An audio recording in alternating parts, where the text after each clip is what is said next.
Bonjour à vous tous et bienvenue à nouveau à notre temps dans la parole de Dieu, à notre analyse du texte inspiré pour nous guider et nous permettre d'accomplir le plan de Dieu ici-bas dans ce monde. Ce matin, on veut considérer un sujet des plus importants pour les chrétiens. Oh, est-ce que ça va partir? Oui, c'est parti. Mais un sujet des plus importants pour les chrétiens. Une question des plus pressantes pour l'enfant de Dieu. Un thème qui peut faire la différence entre un croyant qui honore son Dieu ou un croyant qui déplaît à son Père Céleste. Puis c'est vital de faire cette différence, cette distinction, parce qu'en tant que chrétien, on devrait toujours chercher de plus en plus à lui être agréable, de plus en plus à marcher dans ses voies d'une manière qui lui plaît. Ce matin, j'aimerais qu'on puisse examiner ce sujet important des émotions. Le sujet important des émotions, mais surtout comment l'enfant de Dieu doit agir dans sa marche de tous les jours lorsque ses émotions sont à fleur de peau. Lorsque le croyant a été gravement affecté émotionnellement dans son expérience personnelle, lorsque la vie lui a envoyé des gifles et des soufflets afin d'affecter profondément son cœur et son âme, de blesser vivement son homme intérieur. Et quand on est rendu comme ça, où on est dépassé par nos émotions, qu'est-ce qu'on doit faire en tant qu'enfant de Dieu? Et comment est-ce qu'on peut gérer cela pour la gloire du Seigneur? Ce matin, j'aimerais vous inviter à tourner dans l'Épître aux Éphésiens, au chapitre 4. L'Épître aux Éphésiens, au chapitre 4. Et j'aimerais qu'on puisse comprendre par la grâce de Dieu cette victoire que Dieu veut nous donner sur nos émotions. La victoire grâce au Seigneur sur nos sentiments. C'est tellement possible par la grâce de Dieu. Ça se peut grâce à son aide et grâce à son soutien et au Saint-Esprit qui habite en nous. Et en tant que chrétien, on doit la comprendre, cette victoire. On doit l'accepter. On doit l'apprécier. Puis on doit la laisser se manifester par la puissance de Dieu. Alors, j'aimerais qu'on regarde un exemple de l'enseignement biblique sur la question des émotions, ici dans Éphésiens chapitre 4, au verset 26 et 27. Éphésiens chapitre 4, versets 26 et 27. On nous dit, « Si vous vous mettez en colère, étant de tempérament colérique, c'est un passage qui me parle beaucoup. Si vous vous mettez en colère, ne péchez point, que le soleil ne se couche pas sur votre colère et ne donnez pas accès au diable. » Donc, juste quelques lignes d'instruction, juste quelques paroles d'exhortation, mais j'aimerais vous dire, ce sont des vérités bibliques qui peuvent transformer notre marche chrétienne. Et j'aimerais qu'on puisse vraiment considérer ensemble le privilège d'être en Christ. Le privilège d'être en Christ. Le privilège d'être des enfants de Dieu. C'est ce que je veux dire, là, être en Christ, pas dans l'expression populaire de la société. Mais le privilège d'être des enfants de Dieu en face des expériences de notre vie. Le privilège d'être soutenus dans nos difficultés et dans les douleurs de notre cœur. Le privilège de ne pas être seul dans cette gestion nécessaire de nos émotions. Et vous allez voir dans le passage, on fait un contraste entre les croyants et les gens du monde. Les personnes qui nous entourent, qui n'ont pas cette œuvre de grâce-là dans leur vie. Et ces instructions se trouvent dans Éphésiens chapitre 4. Et pourquoi c'est important de comprendre cela? C'est que dans les premiers 3 chapitres d'Éphésiens, Paul était plus dans la théorie, ou ce qu'on appelle souvent la théologie chrétienne. Il donnait plus les faits concernant la réalité de notre salut, la réalité de ce qui s'est passé à cause de l'œuvre de Dieu dans notre vie. Mais à partir du chapitre 4, il change complètement son optique et Paul fait toujours ça dans ses épîtres. Plus des choses concrètes sur notre relation avec Dieu, puis ensuite il se tourne vers la pratique de ces choses. Il se tourne de comment est-ce qu'on devrait vivre maintenant qu'on connaît le Seigneur? Comment est-ce qu'on devrait se comporter maintenant que Jésus est dans notre vie? Puis ce passage des Écritures se trouve dans la section inspirée qui parle de la nouvelle marche en Jésus-Christ. de cette nouvelle vie-là par la grâce de Dieu. Les chapitres 4 à 6 affirment qu'il y a une grande différence entre les non-sauvés et les sauvés, entre les païens et les chrétiens, à cause de cette vie qu'on a reçue par la grâce de Dieu en Jésus-Christ. Et c'est pour ça que dans le chapitre 4 au verset 17, alors qu'on débute cette section sur la nouvelle vie après notre salut, on nous dit, « Voici donc ce que je dis et ce que je déclare dans le Seigneur. » Lorsqu'une personne est sauvée, lorsqu'une personne a reçu Christ dans sa vie, c'est que vous ne devez plus marcher comme les païens, les non-sauvés, les gens qui n'ont pas expérimenté cette nouvelle vie-là, qui marchent selon la vanité de leur pensée. Et à partir de ce verset-là, jusqu'au dernier verset du chapitre 6, le restant du livre, c'est toujours ce qui doit être fait pour accomplir la volonté de Dieu, parce que Jésus est dans notre vie. Parce qu'on a goûté à cette nouvelle vie-là, parce qu'on a été transformé par la grâce de Dieu, parce que notre conscience maintenant nous permet d'accomplir le plan de Dieu. Et c'est pour ça qu'au verset 25, on nous dit, c'est pourquoi. Là, on rentre concrètement dans la pratique. C'est pourquoi, puisque vous êtes sauvés, puisque Jésus est dans votre vie, c'est pourquoi, à la lumière de cela, renoncez aux mensonges et que chacun de vous parle selon la vérité à son prochain, car nous sommes membres les uns des autres. Puis dans tout le restant du livre, c'est toujours la même chose. On est différents. On a la grâce de Dieu dans notre vie, le Seigneur dans notre âme. Et à cause de ça, on peut se comporter d'une manière qui glorifie Dieu par cette œuvre-là, et même au niveau de nos émotions. Là, on continue, verset 26. Encore un autre exemple d'un changement de vie. Si vous vous mettez en colère, ne péchez point, que le soleil ne se couche pas sur votre colère et ne donnez pas accès au diable. Puis là, après ça, on pourrait aller au prochain verset, tout le restant de l'épître, pour regarder ces instructions pratiques-là à la lumière de ce privilège d'avoir Jésus dans notre vie. Oh, merci Seigneur pour cette différence qui est possible en Jésus-Christ. Merci pour cette grâce que tu nous offres en lui, dans cette nouvelle vie d'après notre salut.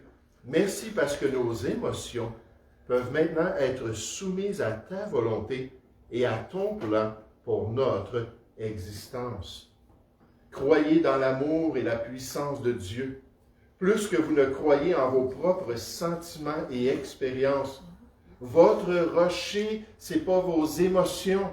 Et vous le savez fort bien, si c'était juste nos émotions, même quand on est joyeux, même quand notre esprit est bien disposé, n'est-ce pas que Jésus a dit qu'il faut prier, puis il faut veiller, parce que quand l'esprit est bien disposé, la chair est faible. Il y a toujours ce potentiel-là de se détourner si vite de la volonté de Dieu. Votre rocher est Christ. Et ce n'est pas le rocher qui fluctue comme les vagues de la mer, mais la mer comme les sentiments de la vie. Et comme c'est important de s'attacher au Seigneur. Et c'est pour ça que les Écritures nous promettent, dans cette nouvelle relation en Jésus-Christ, que je puis tout par celui qui me fortifie. Je peux tout accomplir la volonté de Dieu. Je peux tout obéir au plan de Dieu qu'il a révélé dans sa parole, alors que je me tourne vers le Seigneur. Et ce tout-là inclut la victoire sur nos émotions. Comme le pasteur Worsby le dit, la Bible a été écrite pour être obéie. C'est un manuel de vie, ce sont des instructions de vie. Et non seulement étudiées. Et c'est pourquoi les mots « donc » ou « pourquoi » sont répétés si souvent dans la seconde moitié d'Éphésiens. Paul disait donc, voici ce que Christ a fait pour vous dans votre salut, dans cette nouvelle vie-là. Maintenant, à la lumière de cela, voici ce que nous devons faire pour lui. Et on est dans cette section-là, au verset 26 du chapitre 4. Dans cette réalité-là, le privilège de vivre notre vie avec Jésus-Christ. Le privilège d'avoir sa grâce qui nous accompagne. Le privilège que lorsque l'éléphant, et ceux qui sont là, peut-être à la maison, vous ne le savez pas, mais on a comparé nos émotions à un éléphant, puis aux tâches que les éléphants vont accomplir, qui vont être très utiles, mais aussi au fait qu'il faut bien prendre soin de l'éléphant. Il ne faut pas qu'il perde les nerfs, puis qu'il commence à se tourner contre son propriétaire.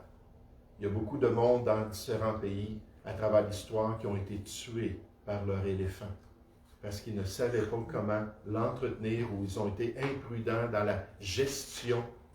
Puis comment est-ce que le chrétien, par la grâce de Dieu, on peut avoir Dieu qui nous donne cette consolation intérieure et qui permet de calmer notre éléphant pour accomplir la volonté de Dieu.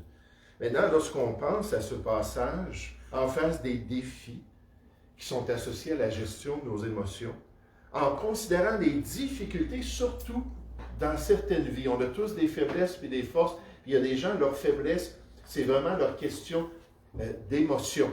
Ils ont plus de la misère à gérer leurs émotions. Je dis toujours aux hommes, les hommes, marchez selon votre volonté.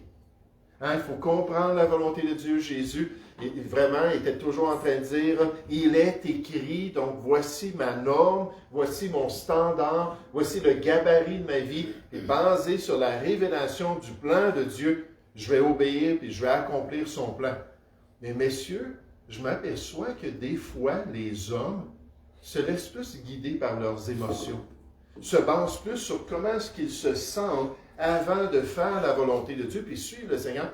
Puis je dis comment c'est important, c'est une question d'éducation. Moi, je n'ai pas été élevé par des parents qui étaient stricts, puis je faisais ce que ça me tentait de faire. On me laissait faire là, ce que je voulais, puis plus qu'on me laissait faire ce que je voulais, plus que c'était fou ce que je faisais. Parce que mon cœur est tortueux, puis je me suis en allé dans la rébellion, puis j'ai fait toutes sortes d'affaires, j'étais toxicomane, puis ainsi de suite. Mais en tant qu'homme, puisqu'on n'a pas eu une mainmise qui nous a guidés à être basés sur la volonté de notre cœur, on a tendance à se laisser contrôler par les émotions. Et c'est pour ça qu'on est infidèle des fois dans certaines choses, qu'on est inconstant dans certaines pratiques, parce que ça ne nous tente pas toujours. Puis des fois, nos sentiments sont totalement contraires à nos engagements, totalement contraires à ce qu'on devrait faire, puis accomplir par la grâce de Dieu. Mais en face de cette difficulté-là, au niveau de nos sentiments, si on veut vraiment glorifier Dieu, il faut comprendre que dans ce privilège-là, en Jésus-Christ, on a aussi le privilège de ne pas pécher. Le privilège de ne pas pécher. Le privilège de ne pas succomber à la tentation de faire le mal malgré nos émotions. Puis je suis le premier à dire, comme Jean, nous bronchons tous de toutes sortes de manières. Je ne vous parle pas d'un état là, de grâce où il n'y a plus de nature pécheresse, puis ça a été irradié, puis là, on peut vivre. Là, ça va être dans la gloire.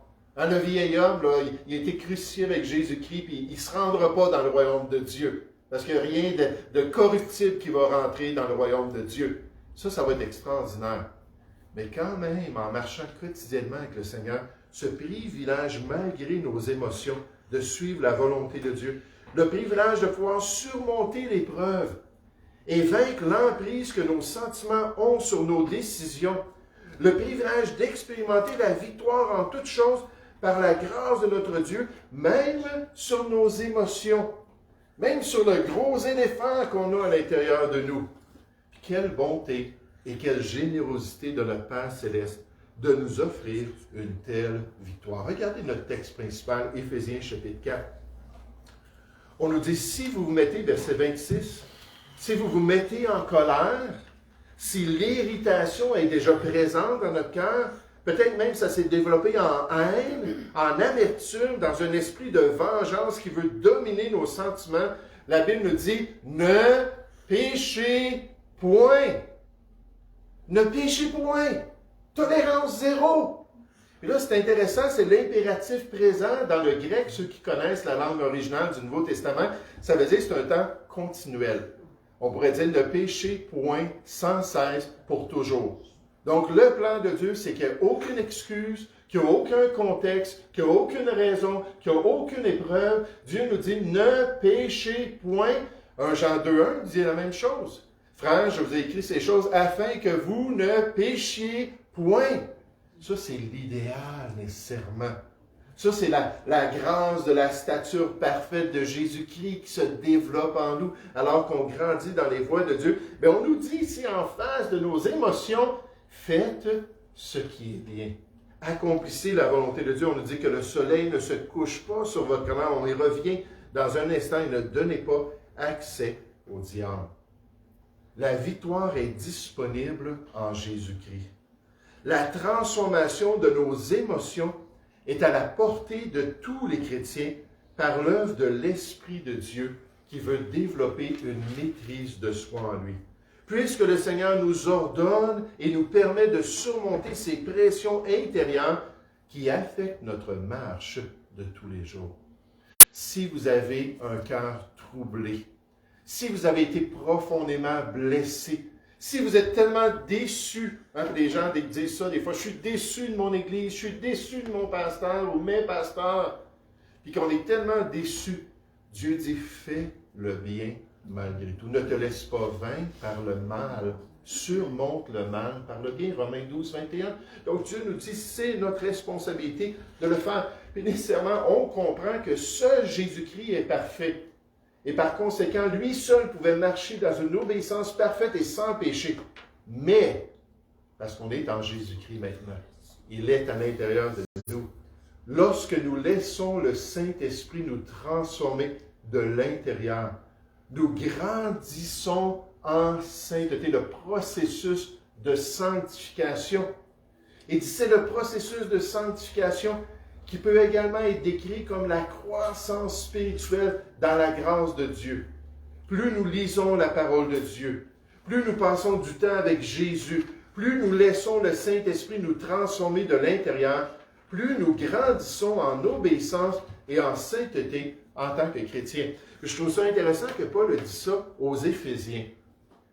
Quand on regarde l'épître aux Éphésiens, c'est une des seules épîtres dans les 13 épîtres de l'apôtre Paul, certains disent 14 avec l'épître aux Hébreux, mais dans les épîtres que Paul a envoyées aux églises de l'époque, qu'il n'y a presque aucune remontrance. Il n'y a presque rien de négatif que Paul leur dit. Il les amène presque jamais à changer de conduite. On peut voir que c'était des gens qui étaient zélés pour Dieu, et des gens qui étaient près de leur Dieu, qui marchaient par la grâce de Dieu.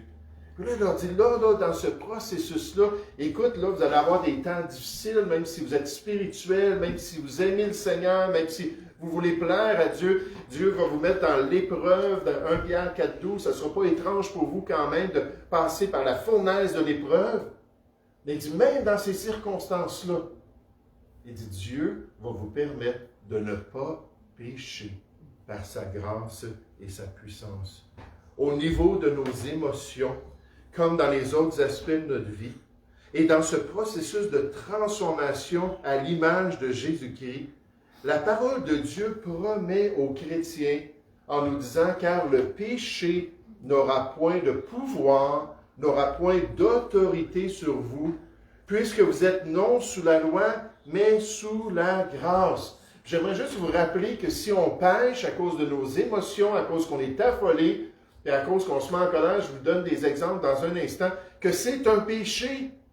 Parce que ces choses-là peuvent se développer à l'intérieur de nous. Puis Dieu dit, non, prends-le, ton éléphant, là, puis par ma grâce, là, calme-le, puis garde-le dans mes voies, puis aide-le à faire ce qui est bien.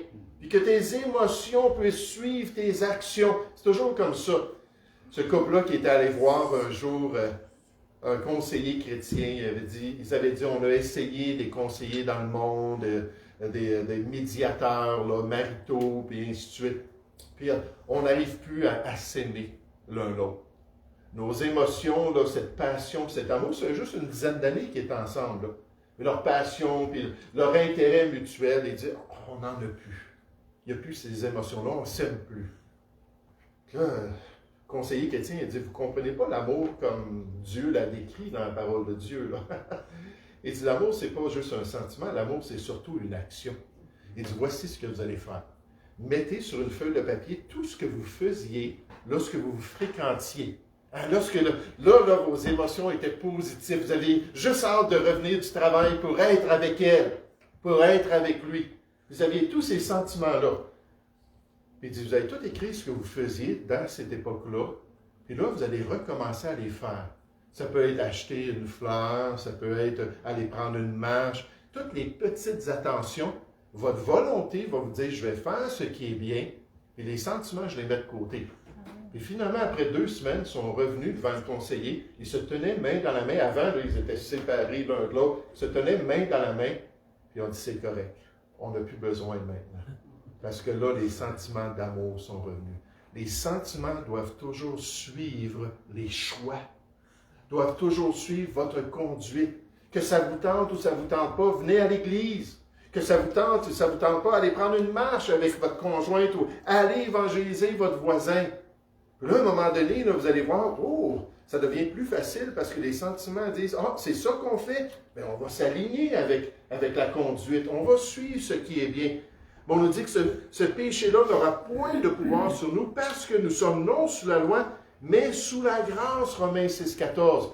Puisque vous êtes sauvés. Dieu dit, vous allez avoir la victoire sur le péché. Jésus-Christ va la permettre dans votre vie. Il nous promet aucune tentation ne vous est survenue qui n'ait été humaine.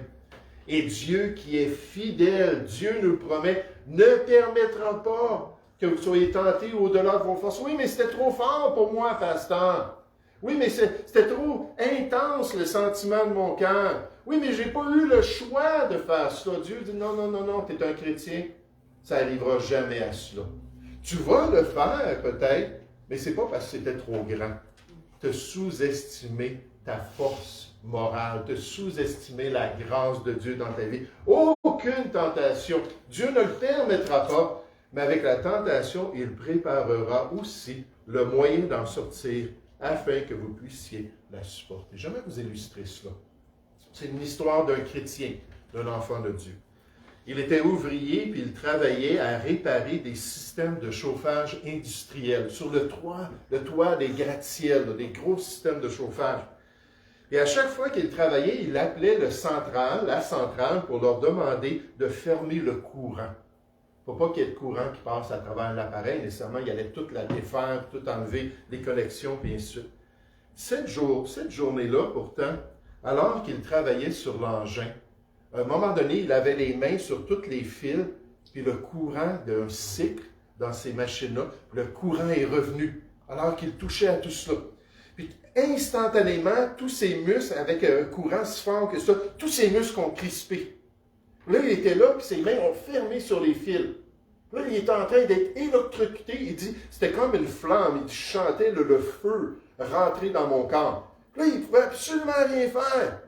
Il dit, j'étais paralysé. Je ne pouvais pas bouger. Là, quand on pense à ça, on pense aux non-sauvés, n'est-ce pas? Qui sont esclaves du malin, qui sont esclaves de leur nature et du péché. Là, il dit, je savais que j'allais mourir. Mais la manière qu'il était placé, ça a juste permis que, il perde, il n'y avait pas les muscles pour se tenir debout, puis il a perdu l'équilibre. Puis quand il a tombé sur la plateforme en arrière de lui, ses mains ont lâché. Puis là, il était correct. Il est allé à l'hôpital, ils ont fait quelques tests, oui, ça a affecté même son cœur, il y a eu une haute pression au niveau du cœur, tout ça, mais il était correct. Mais ça, c'est ce que Jésus-Christ fait dans notre vie, n'est-ce pas?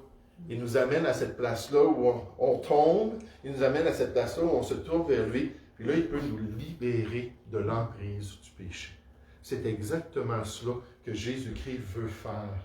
Il veut nous amener à cette place-là de liberté. Il veut, lorsque la pression monte dans notre cœur, lorsqu'on expérimente ces choses-là, qu'on puisse se tourner vers lui, qu'on puisse avoir cette emprise morale-là sur nos choix pour accomplir le plan de Dieu. Et partout dans les Écritures, on nous parle d'une victoire. Une victoire non seulement sur nos émotions, mais une victoire au niveau de nos décisions pour accomplir le plan de Dieu et la volonté de Dieu.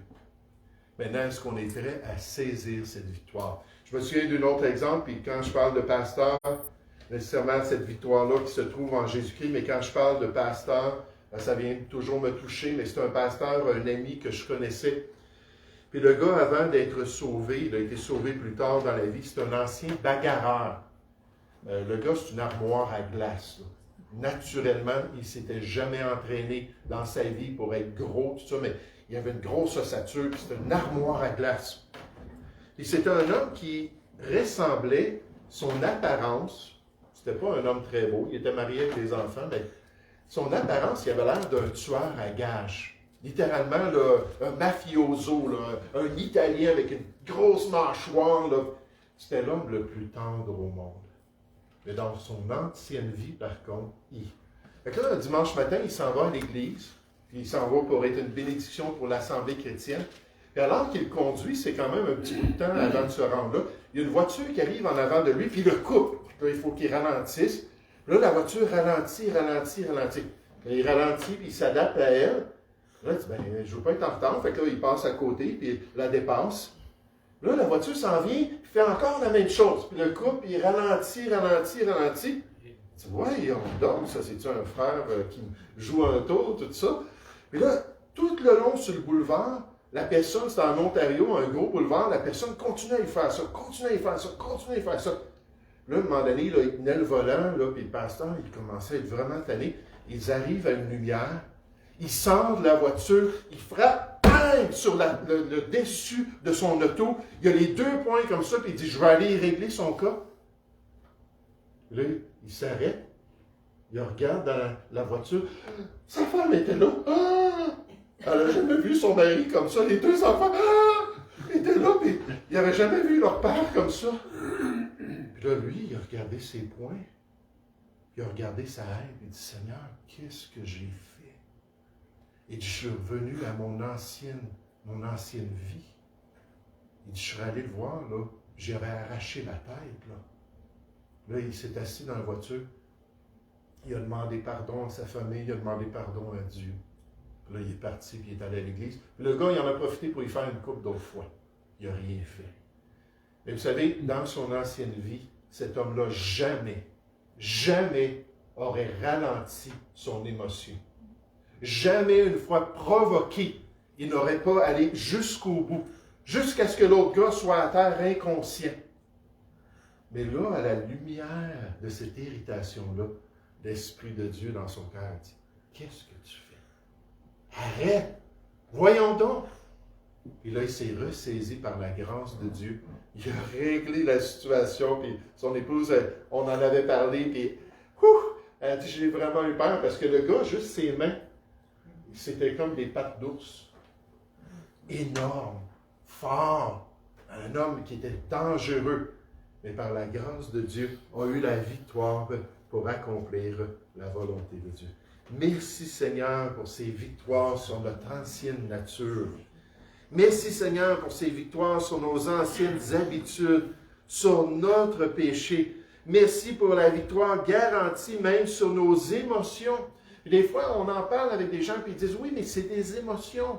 Je ne peux pas gérer mes émotions. Non, mais Jésus, si tu lui permets, peut gérer tes émotions. Puis vraiment contrôler ton petit éléphant pour accomplir la volonté de Dieu.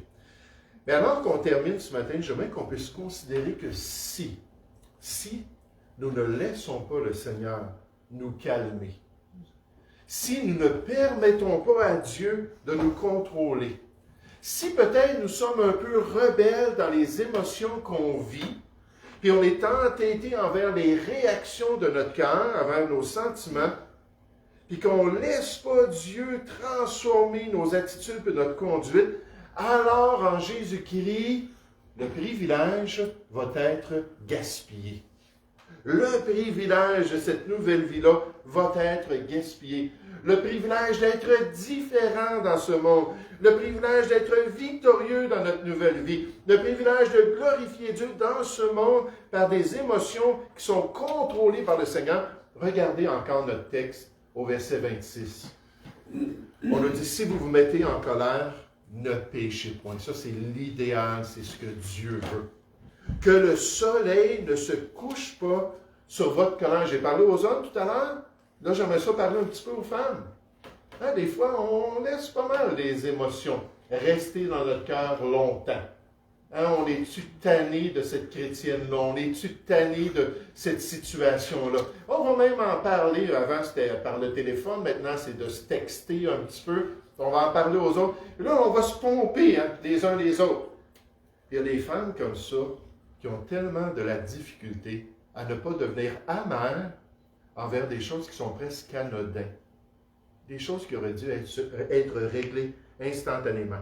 Que le soleil ne se couche pas sur votre colère. Ne laissez pas la journée se terminer sans avoir réglé votre situation, sans avoir peut-être juste crié au Seigneur.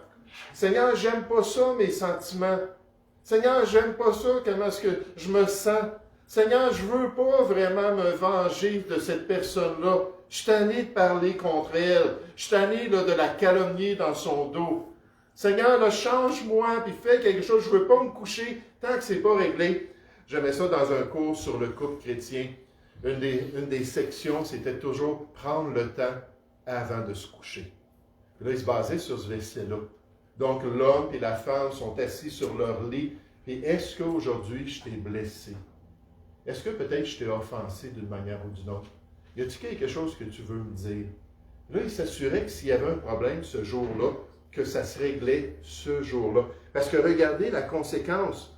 Ça dit que le soleil ne se couche pas sur votre colère. Réglez l'état de votre cœur. Peut-être juste devant Dieu, peut-être aussi devant les hommes. On nous dit, ne donnez pas accès au diable. Si on n'est pas disposé, puis si on est rebelle, puis si on est entêté, puis si on désobéit au Seigneur, dans cet aspect-là de nos émotions, j'aimerais vous dire qu'il va y avoir une oppression spirituelle qu'on va permettre dans notre propre vie, alors qu'on va laisser ces choses-là se développer. C'est exactement ce que Paul avait dit aux Corinthiens. Les Corinthiens qui avaient tellement de problèmes dans leur église, dans leur communion, que s'ils n'étaient pas prêts à régler les péchés dans leur assemblée, alors il leur a dit qu'ils laissaient à Satan l'avantage sur elle, puis là ici je parle de l'assemblée chrétienne, sur les enfants de Dieu. Puis il dit, nous n'ignorons pas ses desseins, ses objectifs. Satan, c'est exactement ça. Pour que la porte s'ouvre pour une oppression spirituelle, pour qu'il y ait plus de tentation dans notre vie, pour qu'on soit plus faible dans notre chair, il faut donner cet accès-là volontairement au malin. Et Dieu nous dit, plus tu es obéissant, plus que les portes sont verrouillées. Puis quand tu tolères et que tu fais des compromis, plus que tu ouvres les portes. Et là, le malin, avec ses forces, peut venir, pas te posséder. L'Esprit de Dieu est en toi. Il n'y a personne qui peut maîtriser l'Esprit de Dieu, puis le rendre esclave d'une force démoniaque. Il est Dieu lui-même. Mais il aura l'avantage sur l'enfant de Dieu. On permet ici au tentateur, au diable lui-même, d'avoir un avantage spirituel dans notre vie. Un avantage que Dieu ne veut pas. Et c'est pour ça que les Écritures nous le disent à plusieurs reprises, comme dans Galates 6, un des versets les plus connus. Ça nous dit, ne vous y trompez pas, soyez sincères, il ne faut pas se mentir à nous-mêmes, il ne faut pas se séduire nous-mêmes, il ne faut pas se présenter une autre réalité spirituelle. Ne vous y trompez pas, on ne se moque pas de Dieu, c'est Dieu qui a établi ces règles-là. Ce qu'un homme aura semé, il le moissonnera aussi. Là, on continue en nous donnant cet exemple. Il dit, celui qui sème pour sa chair, celui qui fait le mal, qui suit son vieil homme, moissonnera de la chair la corruption. Et c'est là que le péché devient plus attrayant. C'est là qu'on développe des habitudes de péché dans notre vie. C'est là que le diable a un accès pour nous amener à faire de plus en plus ce qui est désobéissant aux yeux du Seigneur. Cherchez avec moi l'Épître aux Romains, au chapitre 6. Rapidement en terminant, quel privilège d'être en Jésus-Christ. Quel potentiel d'être libéré du péché, du mal dans notre vie. Et quelle réalité qu'on peut perdre tous ces privilèges-là si on ne choisit pas de faire ce qui est bien. Si on ne choisit pas d'accomplir la volonté de Dieu. Dans Romains chapitre 6, on le dit au verset 11, « Ainsi vous-même, regardez-vous dans le miroir de Dieu, regardez-vous dans votre reflet spirituel, dans l'état de votre âme, comme mort au péché et comme vivant pour Dieu en Jésus-Christ. » Donc la perspective normale d'un chrétien. Que le péché ne règne donc point dans votre corps mortel. On n'est pas libéré entièrement. Le péché est toujours là. Et n'obéissez pas à ses convoitises par la grâce et la puissance de Dieu. Ne livrez pas vos membres, votre corps au péché, comme des instruments d'iniquité, mais donnez-vous vous-même à Dieu, comme étant vivants de mort que vous étiez, et offrez à Dieu vos membres comme des instruments de justice. Puis là, notre verset qu'on aime tant, « Car le péché n'aura point de pouvoir, d'autorité, de capacité, de force sur vous, puisque vous êtes non sous la loi, mais sous la grâce. » Puis quelle belle promesse des Écritures, mais ça ne s'arrête pas là. Quoi donc? Verset 15. « Pécherions-nous parce que nous sommes non sous la loi, mais sous la grâce, puisqu'on est pardonné? » C'est une licence pour le péché. Est-ce qu'on va jouer avec le mal en tant que chrétien? Puis il répond, loin de là. Ce n'est pas du tout la conclusion à laquelle on devrait arriver. Ne savez-vous pas, verset 16, qu'en vous livrant à quelqu'un comme esclave pour lui obéir, vous êtes esclave de celui à qui vous obéissez. Et souvent, quand le chrétien a ces émotions-là, souvent quand l'enfant de Dieu est rendu mal disposé dans son âme, puis là, il décide de faire le mal, même s'il sait que c'est contre la volonté de Dieu. Jean 4, 17, celui donc qui fait le mal, une fois qu'il sait que c'est bien, puis il fait quand même le mal, il commet un péché, ça nous dit. Mais quand on fait cela, souvent la Bible compare ça à se livrer à un maître. Là, c'est ma nature que j'aime, c'est mon péché. Là, je me livre volontairement, là, tiens, il va y avoir des conséquences, mais j'y vais quand même. Puis je me livre comme un esclave à mon péché. Là, Paul, il dit, mais si vous faites ça malgré Jésus-Christ, puis malgré votre liberté, vous allez redevenir esclave. Vous allez retomber dans ces choses-là. Il dit, vous êtes esclave de celui à qui vous obéissez, verset 16, soit du péché qui conduit à la mort, puis chez le chrétien, ultimement, Dieu peut lui enlever sa vie. Si on le déshonore, si on est rebelle, si on est entêté, si Dieu a essayé par les chrétiens, si Dieu a essayé par les circonstances, si Dieu même nous a chantiers, on continue dans notre péché. On dit dans 1 Corinthiens 5,5 qu'un tel homme, qu'un tel chrétien soit livré à Satan pour la destruction de la chair, afin que l'esprit soit sauvé pour le jour de Jésus-Christ. Et là, c'est un péché qui mène à la mort. À cause qu'on est entêté, soit du péché qui conduit ultimement à la mort, soit de l'obéissance qui conduit à la justice. C'est ainsi que le croyant peut donner accès au malin, qui peut permettre à Satan d'agir dans sa vie. Ce n'est pas du tout ce que Dieu veut dans son existence. La raison qui est présentée est que le diable voudrait intensifier l'émotion d'un chrétien, puis nécessairement rendre cette émotion-là démesurée pour qu'il fasse le mal, l'amenant à devenir lui-même pécheur, à agir comme un pécheur. Ceci donne alors au diable une porte ouverte, une place. Il y a une place qui lui est donnée dans le cœur du chrétien, une occasion d'entraîner le chrétien dans le nouveau péché. La colère commence alors à contrôler le croyant plutôt que le croyant ne contrôle sa colère. Si vous vous mettez en colère, ne péchez point. De peur que vous ouvriez la porte au malin, de peur que vous lui permettiez d'affecter votre cœur. Il est ainsi clair pour l'enfant de Dieu que la passion non maîtrisée ouvre la voie au tentateur. Et on doit comprendre ça ce matin. Dieu ne veut pas qu'on fasse de compromis. Dieu ne veut pas qu'on joue avec le mal. Il veut qu'on revête de plus en plus l'image, Jean 8, 29, de celui qui a dit « Je fais toujours ce qui est agréable à mon Père céleste. » Puis quand on tombe, on se relève. On le confesse au Seigneur, on l'avoue, tu avais raison. Dieu vient nous laver. Mais en même temps, on choisit de plus en plus, en grandissant dans les voies de Dieu, de résister et d'accomplir le plan de Dieu pour honorer le Seigneur. Puis ainsi que la grâce de Dieu puisse contrôler son éléphant, ainsi que la grâce de Dieu puisse lui permettre d'être victorieux et de marcher de plus en plus dans les voies du Seigneur. Qu'est-ce qu'on apprend sur les émotions ce matin? C'est que c'est tout un privilège d'être en Jésus-Christ. Tout un privilège d'être sauvé, d'avoir un maître merveilleux sur notre cœur qui nous permet de grandir et d'aller dans les voies du Seigneur. Deuxièmement, qu'est-ce qu'on a appris demain? C'est que c'est un privilège au niveau de notre vie personnelle, au niveau de notre choix de tous les jours, de pouvoir dire, oui Seigneur, je vais te suivre et accomplir ta volonté. puis alors qu'on grandit, puis alors qu'on est transformé, de devenir de plus en plus apte à le faire pour la gloire du Seigneur. Mais, si vous êtes comme quelques-uns, je comprends, j'ai eu des grosses périodes dans ma vie chrétienne où j'étais comme ça.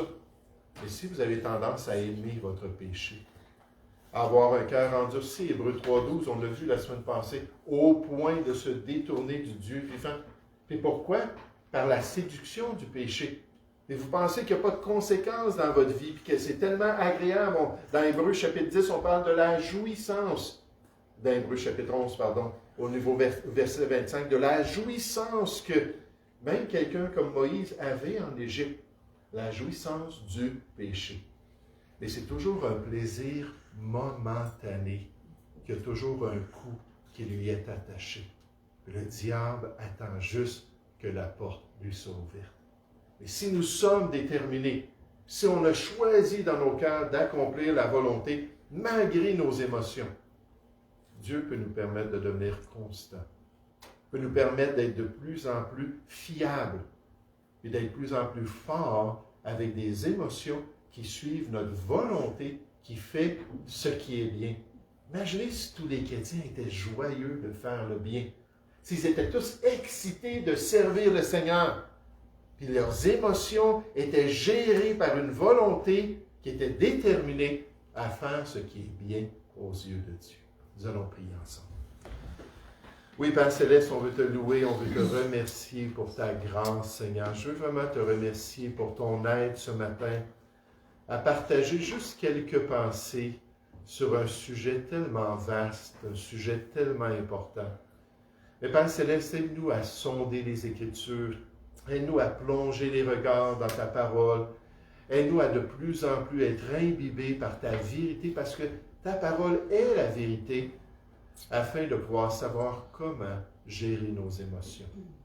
Et quelles émotions reflètent le plus possible ta personne. Aide-nous à te glorifier en toutes choses. Encourage-nous dans tes voies, au nom du Seigneur Jésus. Amen. Merci beaucoup ce matin pour votre attention. C'est bien.